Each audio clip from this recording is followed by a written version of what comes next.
¿Qué dirías si te contara que hubo una época en la que poseer un gato podría hacer que te acusaran de brujería? Cuando el simple acto de alimentar a un gato callejero podría marcarte como servidor de Satanás. Cuando la Iglesia declaró oficialmente que estas criaturas que ronronean y mueven sus bigotes eran literalmente agentes del infierno enviados para corromper las almas cristianas. Bienvenidos a la Europa medieval, donde la relación de la humanidad con los felinos se convirtió en uno de los malentendidos más extraños y trágicos de la historia. Una guerra milenaria entre el cristianismo y criaturas cuyo único crimen fue ser misteriosa e innegablemente felinas. Buenas noches, queridos caminantes nocturnos. Bienvenidos una vez más a nuestro rincón silencioso de la historia, donde exploramos los capítulos más peculiares de la experiencia humana al ritmo pausado de un gato estirándose bajo un rayo de sol vespertino. Esta noche, caminaremos suavemente a través de los monasterios ensombrecidos y las aldeas iluminadas por antorchas de la Europa medieval, donde el susurro de las túnicas de los monjes se mezclaba con oraciones murmuradas, y donde toda una civilización se convenció de que el suave maullido de un gato doméstico era en realidad la voz de los demonios. Antes de comenzar este viaje peculiar a través del tiempo, ¿qué tal si le das un toque gentil al botón de me gusta? Y si aún no te has unido a nuestra comunidad de insomnes curiosos, el botón de suscripción te espera como un gato paciente esperando la cena. En los comentarios de abajo, cuéntanos, ¿qué hora es donde estás escuchando?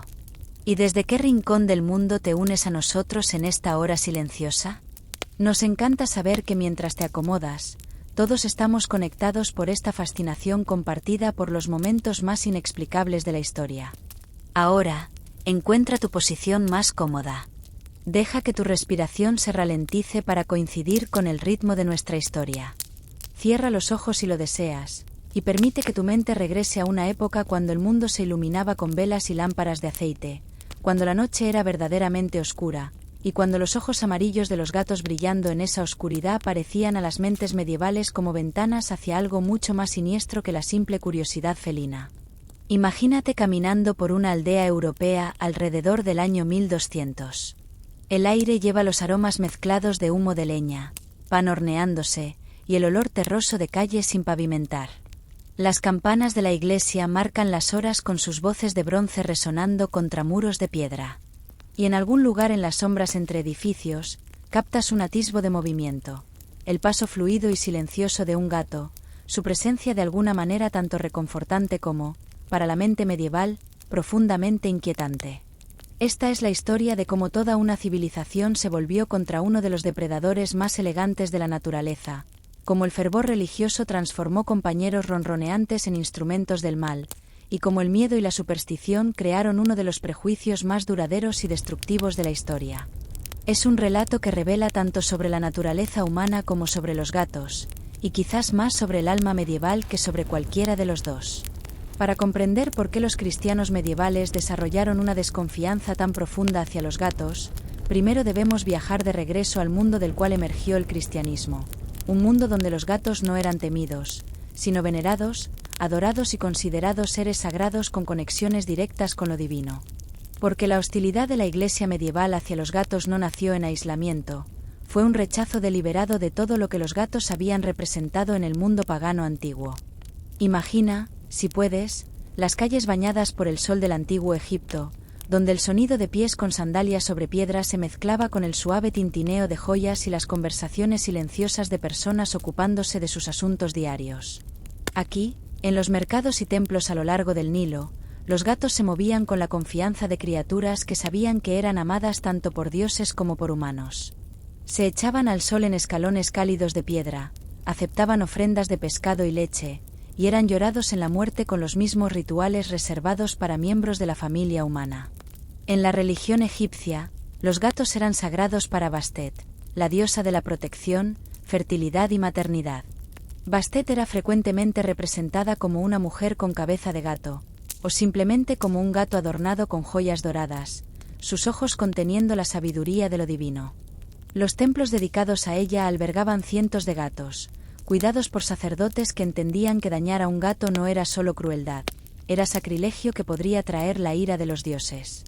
La reverencia por los gatos en Egipto iba mucho más allá del simple simbolismo religioso. Los gatos eran vistos como criaturas que existían simultáneamente en los mundos físico y espiritual. Su habilidad para ver en la oscuridad era interpretada como la capacidad de percibir espíritus y seres de otros mundos. Su movimiento silencioso sugería poderes sobrenaturales. Su naturaleza independiente era vista como autonomía divina. Los gatos servían a los humanos no por servilismo, sino por elección, lo que hacía su compañía aún más preciosa.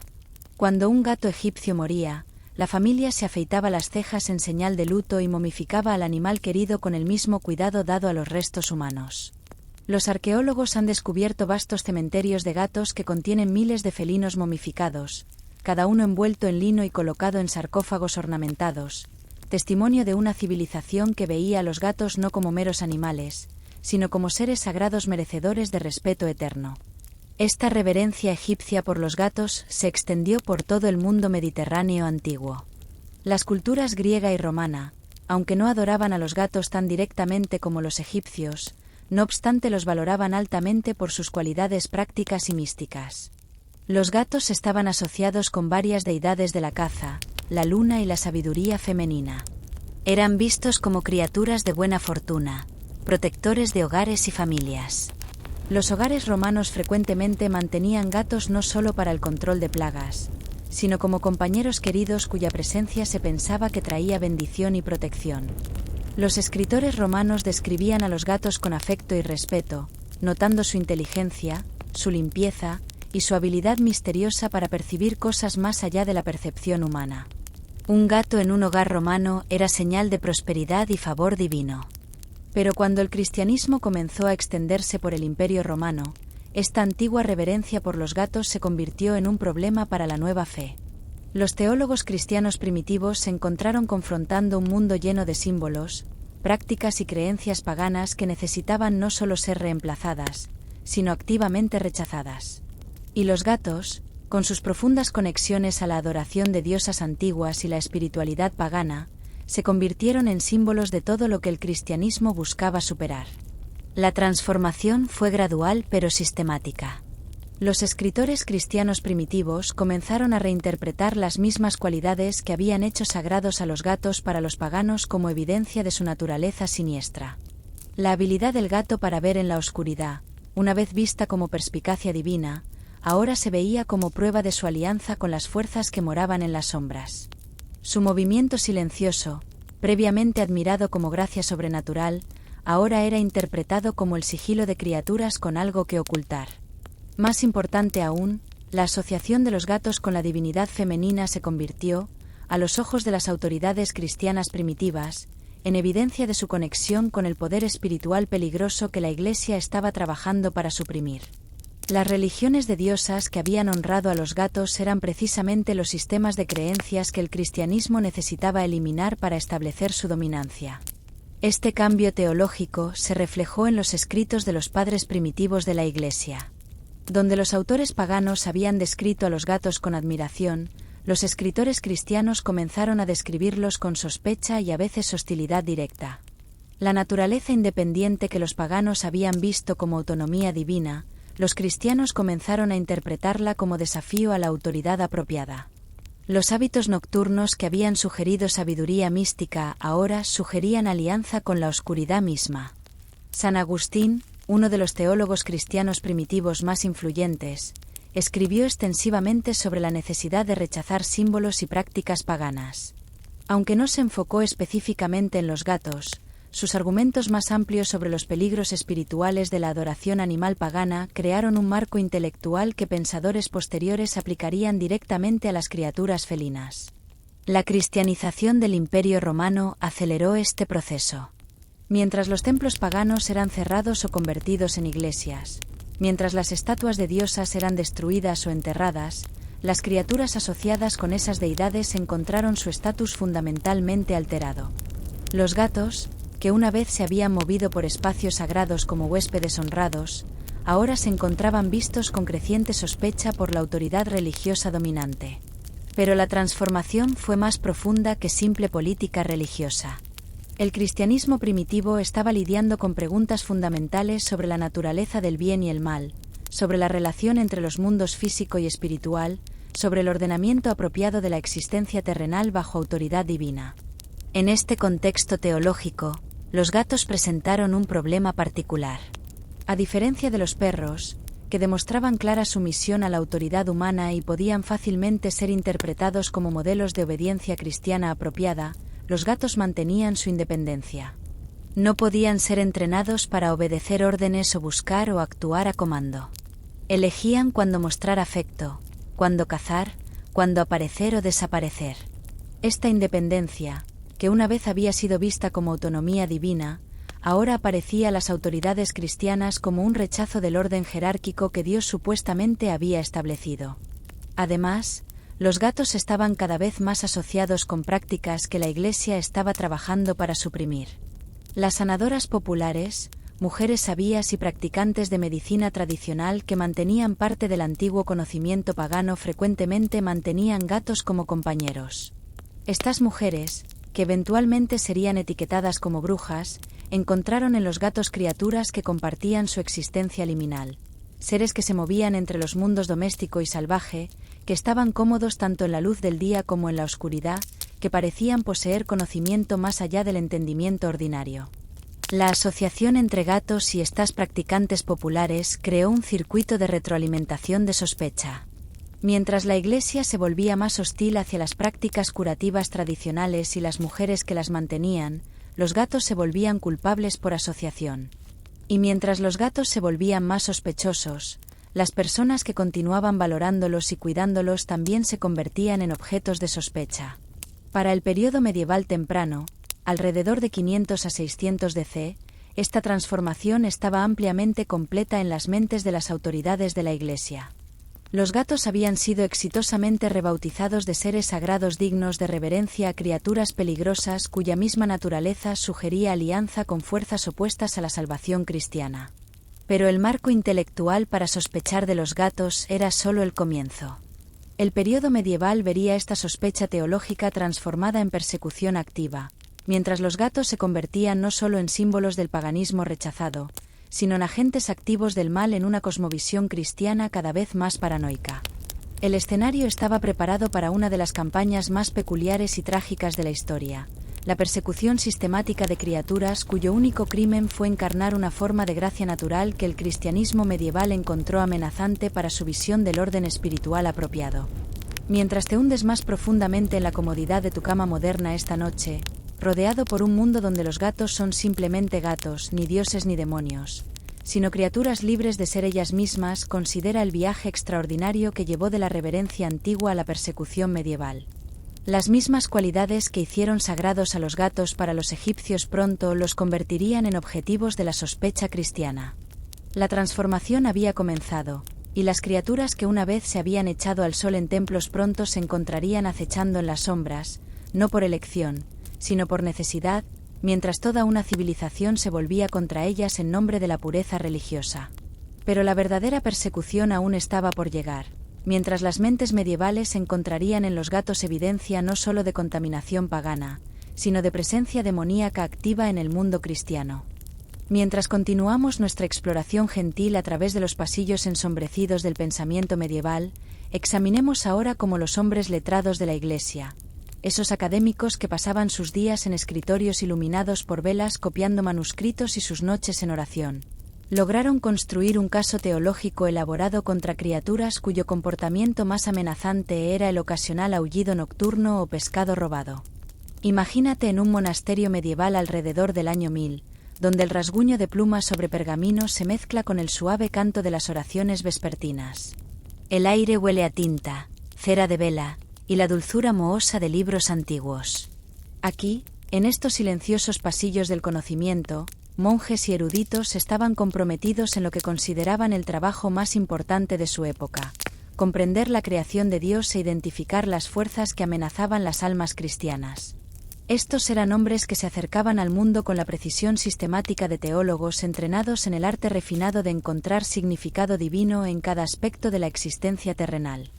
Examinaban pájaros y encontraban lecciones sobre la aspiración del alma hacia el cielo.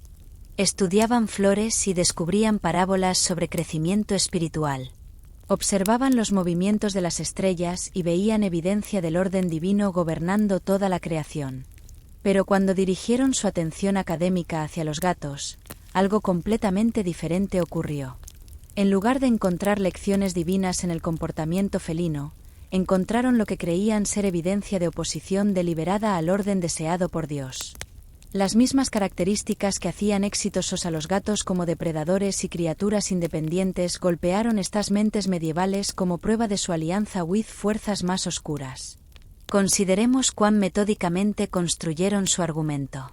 Los eruditos medievales comenzaron con la naturaleza nocturna del gato, notando que mientras Dios claramente había destinado el día para el trabajo y la adoración, los gatos preferían las horas de oscuridad. Esto no fue simplemente observado como comportamiento natural, fue interpretado como una declaración teológica. Los gatos, razonaron, escogían la oscuridad sobre la luz, lo que en el simbolismo cristiano solo podía significar que habían elegido el mal sobre el bien. El análisis académico se volvió cada vez más elaborado. Notaron que los ojos de los gatos reflejaban luz en la oscuridad, creando un resplandor inquietante que parecía sobrenatural a los observadores medievales. En lugar de entender esto como una adaptación natural para la caza nocturna, lo interpretaron como evidencia de que los gatos podían literalmente ver hacia el reino espiritual, específicamente, hacia el reino de demonios y espíritus malignos que se entendía habitaban la oscuridad. Los textos de bestiarios medievales, esos manuscritos iluminados que catalogaban las criaturas de Dios, comenzaron a describir gatos en términos cada vez más ominosos. Donde textos cristianos anteriores simplemente habían ignorado a los gatos o los mencionaban neutralmente, los bestiarios medievales los describían como criaturas cuya misma naturaleza demostraba corrupción espiritual. Se decía que estaban naturalmente alineados con fuerzas opuestas al orden divino. El argumento teológico se volvió particularmente sofisticado cuando los eruditos medievales consideraron la independencia del gato. En una sociedad jerárquica donde se suponía que cada criatura conocía su lugar en la gran cadena del ser de Dios, donde los perros demostraban sumisión apropiada a la autoridad humana, los caballos mostraban servicio noble, y las ovejas exhibían la mansedumbre que los cristianos debían emular, los gatos parecían rechazar todo el concepto de sumisión apropiada. Esta independencia no era vista como moralmente neutral, sino como evidencia de soberbia, que la teología medieval identificaba como el primero y más grande de los pecados. La soberbia era el pecado que había causado la caída de Lucifer del cielo, la rebelión fundamental contra la autoridad de Dios que había introducido el mal en la creación. Cuando los gatos demostraban independencia del control humano, las mentes medievales no veían comportamiento natural, sino una recreación de la rebelión original de Satanás contra el orden divino. El caso académico contra los gatos se volvió aún más elaborado cuando los teólogos consideraron su comportamiento de caza. Mientras otros animales domésticos contribuían claramente al bienestar humano, los perros protegían la propiedad, los caballos proporcionaban transporte, el ganado daba leche y carne, los gatos mataban criaturas que parecían, para la observación medieval, representar poca amenaza al bienestar humano. ¿Por qué?, se preguntaban los eruditos, crearía Dios criaturas cuya función primaria parecía ser la toma innecesaria de vidas. Esta línea de razonamiento llevó a interpretaciones cada vez más oscuras del comportamiento felino. El acecho paciente del gato hacia su presa era visto no como caza eficiente, sino como evidencia de placer cruel en causar sufrimiento. La manera en que los gatos a veces jugaban con presas heridas antes de matarlas era interpretada como prueba de sus inclinaciones naturalmente sádicas, comportamiento que parecía a las mentes medievales notablemente similar a cómo se creía que los demonios atormentaban las almas. Los teólogos medievales también encontraron significado teológico en el ronroneo del gato, ese suave sonido rugiente que ahora entendemos como una expresión de satisfacción o un mecanismo para autosanación. Para oídos medievales, particularmente en el contexto de creciente sospecha sobre los gatos, el ronroneo comenzó a sonar siniestro, como las incantaciones murmuradas de hechiceros o el rugido satisfecho de demonios complacidos con su trabajo malévolo. La interpretación académica del comportamiento gatuno se convirtió en una especie de trabajo detectivesco teológico, donde cada característica felina era examinada en busca de evidencia de corrupción espiritual. Los gatos se acicalaban extensivamente, lo que fue interpretado no como limpieza sino como vanidad, otro de los pecados mortales. Eran selectivos en sus afectos, lo que fue visto no como precaución natural sino como evidencia de su naturaleza calculadora y manipuladora. Incluso el comportamiento reproductivo del gato fue sometido a análisis teológico. Las vocalizaciones fuertes de los gatos en celo fueron interpretadas como expresiones de lujuria excesiva, mientras sus patrones de apareamiento estacionales fueron vistos como evidencia de su esclavitud a deseos carnales. En una cultura religiosa que cada vez más valoraba el celibato y veía el deseo sexual con profunda sospecha, los gatos parecían encarnar todo lo que los buenos cristianos debían rechazar. Pero tal vez la evidencia más condenatoria, en la opinión académica medieval, era la asociación del gato con las mujeres. Como mencionamos en nuestro primer segmento, los gatos habían sido durante mucho tiempo compañeros de las sanadoras populares y mujeres sabías que mantenían conocimiento tradicional sobre hierbas, curación y partería. Estas mujeres, que operaban fuera de los canales oficiales del aprendizaje controlado por la Iglesia, eran vistas cada vez más con sospecha por las autoridades medievales. La asociación entre gatos y estas mujeres fue interpretada no como coincidental, sino como evidencia de parentesco espiritual. Tanto los gatos como las mujeres que los cuidaban parecían operar según sus propias reglas en lugar de someterse a la autoridad masculina eclesiástica apropiada. Ambos parecían poseer conocimiento que venía de fuentes fuera del aprendizaje cristiano oficial. Ambos parecían cómodos con aspectos de la vida, oscuridad, soledad, los misterios del nacimiento y la curación, que hacían incómodas a las autoridades de la Iglesia. Los eruditos medievales comenzaron a teorizar que los gatos se sentían atraídos hacia las mujeres precisamente porque las mujeres eran más susceptibles a la influencia demoníaca. Esto no era visto como misoginia. Los teólogos medievales habrían insistido en que simplemente estaban observando verdades espirituales sobre las diferentes naturalezas de hombres y mujeres. Las mujeres, creían, eran naturalmente más emocionales, más intuitivas, más conectadas al reino físico que al espiritual, y por tanto más vulnerables a los tipos de tentaciones que los demonios ofrecían. Los gatos, según este razonamiento teológico, reconocían esta vulnerabilidad y buscaban compañía femenina como una manera de ganar acceso a almas humanas que eran más fáciles de corromper. El hecho de que los gatos parecieran preferir la compañía de ciertas mujeres, particularmente aquellas que vivían solas, practicaban curación tradicional o existían en los márgenes de la sociedad convencional, era visto como prueba de su papel como agentes demoníacos. Este marco teológico creó un ciclo autorreforzante de sospecha. Mientras las autoridades de la Iglesia se volvían más sospechosas de las mujeres independientes, también se volvían más sospechosas de los gatos asociados con ellas. Mientras desarrollaban teorías más elaboradas sobre por qué los gatos eran espiritualmente peligrosos, encontraban más evidencia para apoyar sus sospechas sobre las mujeres que cuidaban gatos. El caso académico contra los gatos también fue reforzado por sus supuestas conexiones con sectas cristianas heréticas. Varios grupos que la Iglesia consideraba heréticos, desde los cátaros hasta los valdenses hasta varias sectas místicas, fueron acusados de usar gatos en sus prácticas religiosas. Si estas acusaciones eran verdaderas es en gran medida irrelevante. Lo que importa es que las autoridades de la Iglesia medieval les creían, y usaron estas creencias para apoyar aún más su caso teológico contra las criaturas felinas.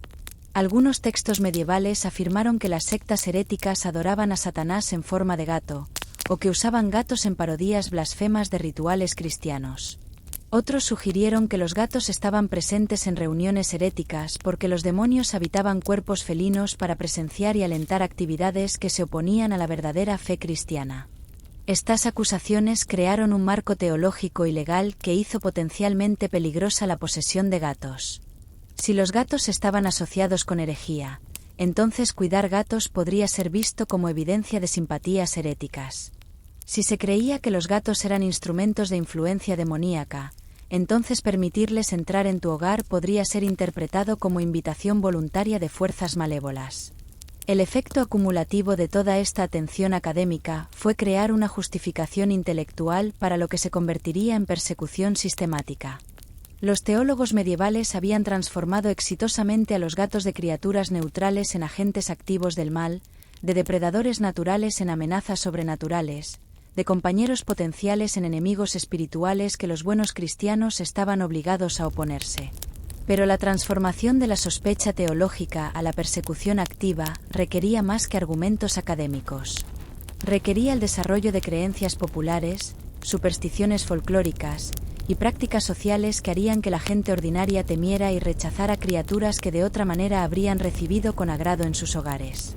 Mientras descansas cómodamente esta noche, tal vez con tu propio gato ronroneando pacíficamente cerca, considera el extraordinario esfuerzo intelectual que los eruditos medievales invirtieron en demonizar criaturas cuyo comportamiento real era simplemente felino.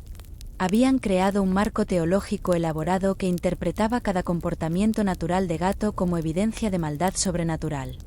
El escenario ahora estaba preparado para que esta sospecha académica se extendiera más allá de las paredes del monasterio hacia las vidas diarias de la gente medieval, donde encontraría creencias folclóricas, ansiedades sociales y miedos populares que transformarían la teoría teológica en persecución social. Mientras nuestro viaje nocturno a través de la persecución medieval de gatos continúa, aventurémonos ahora más allá de los pasillos académicos de monasterios y universidades hacia los mercados bulliciosos, tabernas humeantes y cabañas iluminadas por velas donde la gente ordinaria vivía sus vidas diarias. Porque fue aquí, en el reino de la creencia popular y la superstición folclórica, donde el caso teológico contra los gatos encontró el suelo fértil de la ansiedad humana y creció hasta convertirse en algo mucho más peligroso que la teoría académica. Imagínate en una aldea medieval típica alrededor de 1200, donde el día comienza con campanas de iglesia llamando a la gente a la oración matutina y termina con el suave resplandor de velas de junco parpadeando en pequeñas ventanas. Este es un mundo donde la mayoría de la gente no puede leer, donde el conocimiento pasa a través de historias en lugar de libros, donde la línea entre explicación natural y sobrenatural es fluida y constantemente cambiante. Estas creencias también crearon problemas prácticos para la gente que necesitaba gatos para control de plagas. Los hogares, graneros y granarios medievales estaban constantemente amenazados por ratas y ratones, y los gatos eran de lejos el medio más efectivo para controlar estas plagas. Pero mientras los gatos se asociaban con amenazas sobrenaturales, la gente se encontraba en la posición incómoda de necesitar criaturas que habían sido enseñadas a temer y desconfiar. Algunas comunidades desarrollaron rituales populares elaborados diseñados para purificar gatos para que pudieran ser mantenidos de manera segura para control de plagas. Estos podrían involucrar ceremonias de bendición, rociado de agua bendita, u otras observaciones religiosas destinadas a contrarrestar las influencias supuestamente malévolas que los gatos portaban. Otras comunidades trataron de encontrar alternativas a los gatos para control de plagas, con resultados predeciblemente infructuosos.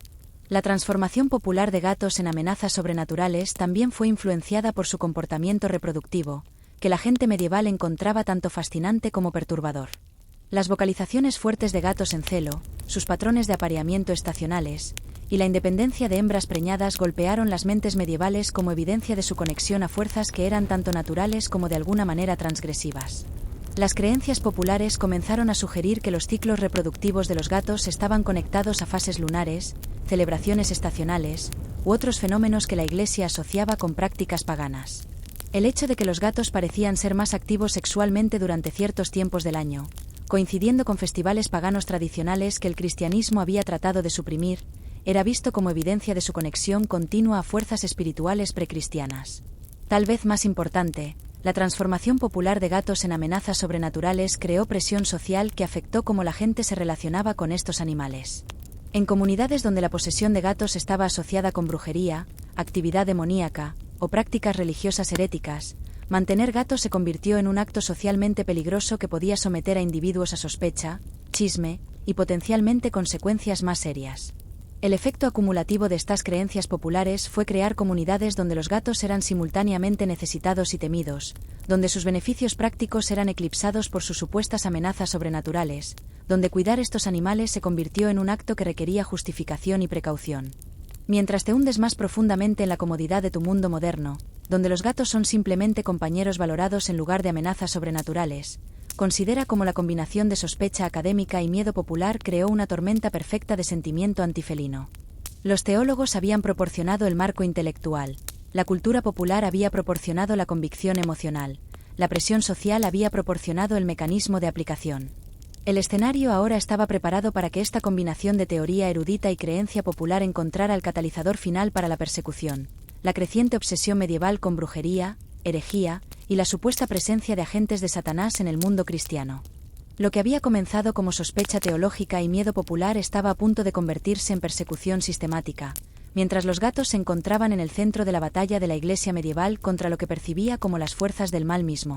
Mientras nos acercamos a la culminación de nuestro viaje gentil a través de la persecución medieval de gatos, exploremos ahora cómo siglos de sospecha teológica y miedo popular se cristalizaron en campañas sistemáticas contra estas criaturas, y cómo esas campañas crearon consecuencias que resonarían a través de la historia europea por generaciones venideras. Imagínate en el año 1233, cuando el Papa Gregorio IX emitió una bula papal llamada Vox in Rama, un documento que transformaría sospechas dispersas sobre gatos en política oficial de la Iglesia. La cámara papal donde este decreto fue redactado era un lugar de ceremonia solemne, donde el rasguño de pluma sobre pergamino llevaba el peso de autoridad divina, y donde decisiones tomadas en consulta iluminada por velas afectarían millones de vidas a través de la Europa cristiana. Vox in Rama era ostensiblemente sobre combatir la herejía, específicamente dirigida a una secta llamada los luciferianos que eran acusados de adorar a Satanás. Pero enterrada dentro de sus condenas teológicas había una descripción de prácticas heréticas que incluían la adoración ritualística de gatos, específicamente, un gato negro grande que se decía era Satanás mismo en forma animal. La bula describía ceremonias elaboradas donde herejes besarían este gato satánico, participarían en orgías, y se involucrarían en otras actividades que la Iglesia consideraba blasfemas. Si estas prácticas realmente existían es menos importante que el hecho de que la autoridad más alta en el cristianismo medieval había ahora declarado oficialmente que los gatos eran instrumentos de Satanás. La bula papal dio sanción eclesiástica a lo que previamente había sido creencia popular y teoría académica. Súbitamente, la sospecha de gatos no era solo superstición popular, era doctrina de la Iglesia. El impacto fue rápido y devastador. A través de Europa, las autoridades locales de la Iglesia comenzaron a organizar campañas para eliminar gatos de comunidades cristianas. Estos no eran estallidos espontáneos de violencia popular, sino esfuerzos sistemáticos respaldados por autoridad religiosa y a menudo apoyados por ley secular. Pueblos y aldeas que previamente habían tolerado o incluso recibido con agrado a los gatos ahora se encontraban bajo presión para probar su devoción cristiana eliminando estos supuestos agentes de Satanás. La persecución tomó muchas formas, algunas oficiales y algunas espontáneas. En algunas regiones, las autoridades de la Iglesia organizaron lo que llamaron campañas de purificación, donde grupos de clero y fieles irían de casa en casa buscando gatos y confiscándolos para destrucción. Estas campañas se conducían con la misma solemnidad que procesiones religiosas, completas con oraciones, himnos y elementos ceremoniales diseñados para enfatizar la importancia espiritual del trabajo siendo realizado.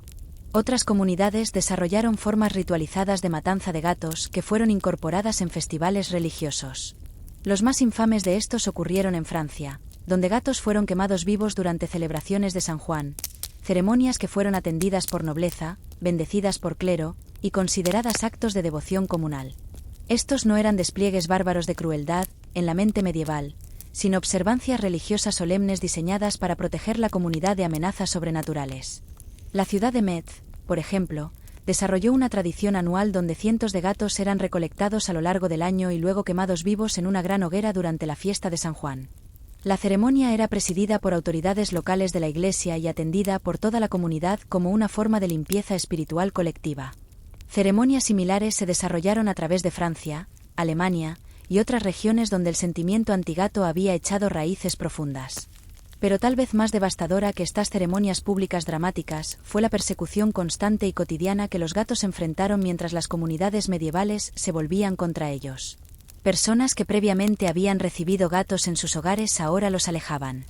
Granjeros que habían dependido de gatos para control de plagas ahora los veían como amenazas espirituales a eliminar en lugar de aliados prácticos a mantener.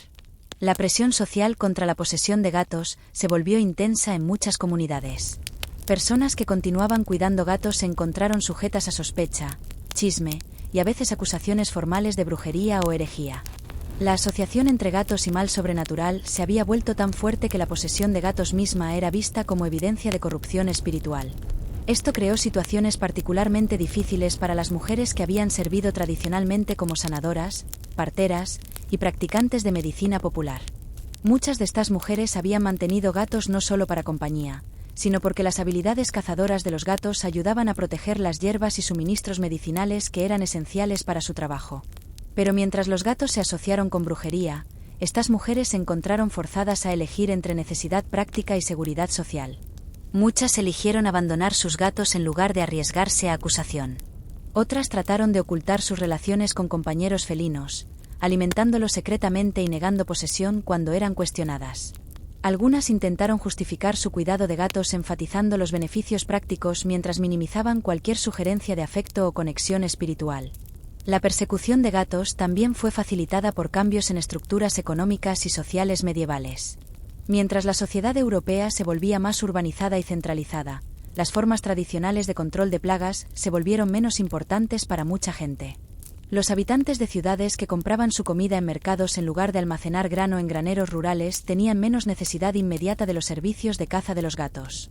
Esta dependencia práctica reducida de gatos hizo más fácil para comunidades abandonarlos en favor de pureza espiritual. La campaña contra gatos también fue apoyada por el desarrollo de métodos alternativos de control de plagas. Algunas comunidades experimentaron con venenos, aunque estos eran a menudo más peligrosos para humanos que efectivos contra roedores. Otros trataron de controlar poblaciones de roedores a través de trampas, aunque esto probó ser mucho menos eficiente que la depredación felina natural. La efectividad reducida de estos métodos alternativos era a menudo atribuida a interferencia sobrenatural en lugar de limitaciones prácticas, lo que a veces llevaba a renovada sospecha de gatos incluso en comunidades que supuestamente los habían eliminado. Pero tal vez el aspecto más trágico de la persecución medieval de gatos fue cómo afectó a las mujeres que eran más vulnerables a acusaciones de brujería. Viudas ancianas, herbalistas, parteras, y otras mujeres que vivían en los márgenes de la sociedad medieval a menudo encontraron que sus relaciones previas con gatos fueron usadas como evidencia contra ellas en acusaciones formales de fechorías sobrenaturales. La lógica era circular pero devastadora. Los gatos estaban asociados con brujería, así que las mujeres que habían mantenido gatos eran sospechosas de ser brujas. Pero las brujas eran conocidas por mantener gatos, así que la presencia de gatos en el pasado de una mujer se convertía en evidencia de sus actividades sobrenaturales. Muchas mujeres encontraron que su bondad previa hacia gatos callejeros, su éxito en entrenar gatos para control de plagas, o incluso su habilidad para atraer compañía felina eran todas reinterpretadas como evidencia de su involucramiento con fuerzas demoníacas. La persecución de gatos así se entrelazó con las campañas medievales más amplias contra brujería y herejía. Mientras las acusaciones de fechorías sobrenaturales se volvían más comunes y más severas, los gatos se encontraron no solo perseguidos por su propio derecho, sino usados como evidencia en juicios humanos que a menudo terminaban en tortura, encarcelamiento o ejecución. Las consecuencias económicas de la persecución de gatos también fueron significativas, aunque tomaron tiempo en volverse aparentes. Mientras las poblaciones de gatos declinaron a través de Europa, las poblaciones de roedores comenzaron a aumentar dramáticamente. Graneros que previamente habían sido protegidos por poblaciones de gatos residentes ahora sufrían pérdidas significativas a ratas y ratones. El declive en comida almacenada contribuyó a hambrunas periódicas e hizo comunidades más vulnerables a los tipos de disrupciones económicas que podrían desencadenar inquietud social. Algunos historiadores argumentan que la persecución medieval de gatos contribuyó indirectamente a la severidad de la pandemia de peste negra en el siglo XIV. Mientras los gatos no cazan las ratas que portaron pulgas infectadas de peste, sí cazan los roedores más pequeños que compiten con ratas por fuentes de comida. El declive en poblaciones de gatos puede haber creado condiciones más favorables para las poblaciones de ratas que eventualmente portarían peste a través de Europa. Ya sea que los gatos pudieran haber prevenido la peste o no, su ausencia ciertamente hizo a las comunidades europeas más vulnerables a las disrupciones económicas y sociales causadas por daño de roedores a suministros de comida. Comunidades que previamente habían mantenido almacenes estables de comida se encontraron lidiando con niveles sin precedentes de daño de plagas, lo que contribuyó a los tipos de malnutrición y estrés social que hicieron poblaciones más vulnerables a enfermedad. La persecución de gatos también tuvo consecuencias culturales que se extendieron mucho más allá de consideraciones prácticas. La sociedad europea medieval perdió mucho del conocimiento popular sobre comportamiento animal, control natural de plagas, y los beneficios prácticos de relaciones humano-animal que habían sido mantenidos por la gente que tradicionalmente había cuidado gatos.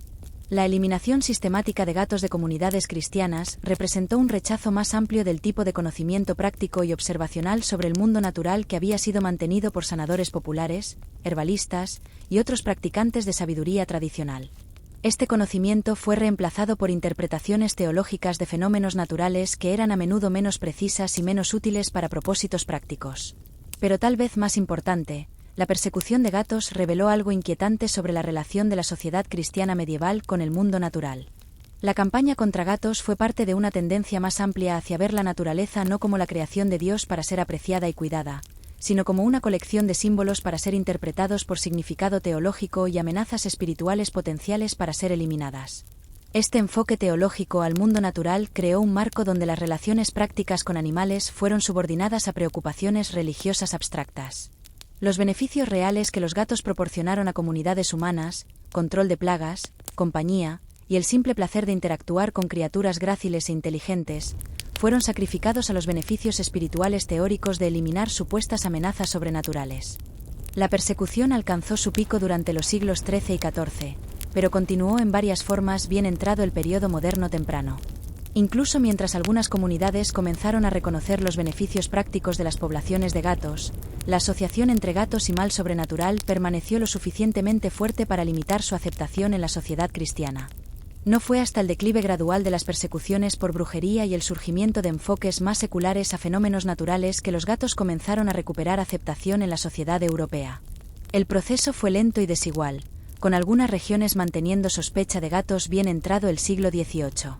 Mientras descansas cómodamente esta noche en un mundo donde los gatos son compañeros queridos en lugar de demonios sospechosos, considera la extraordinaria transformación social que esta persecución representó.